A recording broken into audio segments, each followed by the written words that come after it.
Okay, so I planned on going inside and, getting Hershey inside and out of the rain, because like I said, it felt like there were a couple of sprinkles. But she got so excited by the golf cart when I was filling up her dog food. I'm like, you know what? She's being so good. Let's just go ahead and jump in and take her for a little ride. She looks so happy, doesn't she? So I thought, you know what? Why not be intentional? Because she's going to be stuck inside the RV with it being, storming outside, and then, me being on the webinar and Dad possibly working over. So, it's like, let's do something special for her. Give her a little ride. She absolutely loves to do, don't you, baby? And so that's what we're doing. But what I'd planned on doing was when I got inside, I was going to jump back on and record to be able to put this into tonight's webinar. And so that's what I'm doing right now. For those of you who are watching the webinar and did not see my live earlier, you may not have known about the storm that's coming, or about me running outside and handling things intentionally before the storm hit so that Hershey has her doggy food. Oh, baby. And so that's what I'm talking about right now, is the intentionality. And I explained on the live earlier about how, so often we're intentional about the things that we do on a consistent, regular basis, like going to work, going out for a ride on the golf cart, taking care of an animal, making sure that the food is there, things like that. But why is it that we're not as intentional about a goal or a dream or something that we want to have? Well, honestly, I think part of it is that reticular activating system. You may have already heard about it, or maybe you haven't, but you're going to hear a little bit more.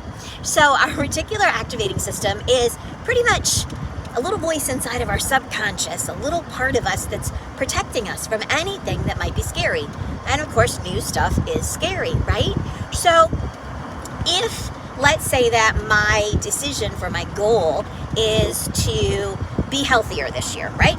And so I want to eat better and I want to be more active and things like that. Well, if it's not something that I normally have been doing and applying to my life, even if it's something good for me, I could get a little bit, in the back of the head, some parts of me that may actually be thinking, oh my gosh, she hasn't eaten. We need to make sure she has food. She's going to starve.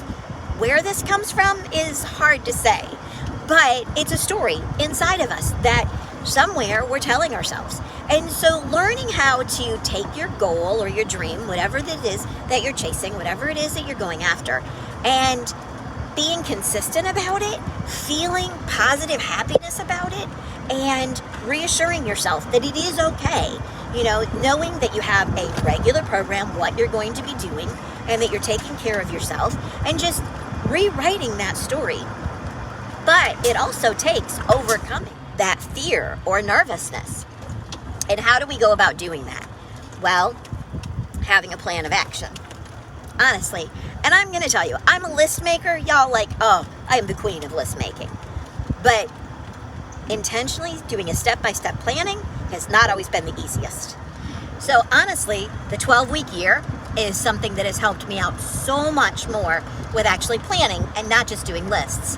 Because the 12-week year has you actually go through and take something that you want and then break it down into bite-sized pieces and put a date with it. And you work then at accomplishing those things in that set pattern. Suddenly it becomes a brand new habit, something that you're doing, something that you're no longer having that fear about doing, and you're actually achieving it. All right, guys, keep following along. There's more information to come.